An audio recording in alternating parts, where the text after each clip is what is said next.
بسم اللہ الرحمن الرحیم۔ عام طور پر انسان کی دلچسپیاں ساری کی ساری گوشت پوست کے جسم کے ساتھ ہی ہوتی ہیں اور اسی پہ مرکوز رہتی ہیں۔ حالانکہ گوشت پوست کا جسم اصل انسان نہیں ہے۔ اصل انسان وہ ہے جو اس گوشت پوست کے جسم کو متحرک رکھتا ہے۔ اگر کوئی بندہ من سے روح کا سراغ چاہتا ہے تو من اسے اچھے اور مخلص دوست کی طرح روحانی رشتوں سے متعارف کرا دیتا ہے۔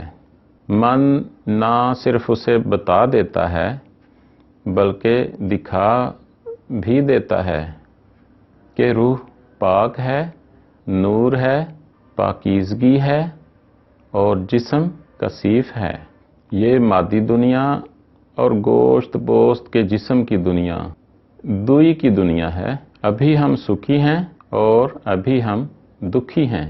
روحانیت کی طرف دلچسپی رکھنے والوں، روح کی تلاش کرنے والوں کے اوپر یہ بات منکشف ہو جاتی ہے کہ جسم کی ساری خوشیاں جسم کی طرح ہی عارضی اور ختم ہونے والی ہیں، اور روح چونکہ خود مستقل خوشی ہے، عارضی نہیں، مستقل ہے، اس لیے روحانی لوگ خوش رہتے ہیں، تندرست رہتے ہیں اور جذبات سے بھرپور رہتے ہیں۔ روحانی علوم اور روحانی واردات پر ایک طبقہ اعتراض کرتا ہے کہ روحانیت کا اسلام میں کوئی عمل دخل نہیں ہے۔ او بھائی، اللہ تعالیٰ خود فرماتے ہیں کہ میں نے اپنی روح میں سے روح پھونک دی۔ زاہد و عابد لوگ دوزخ سے نجات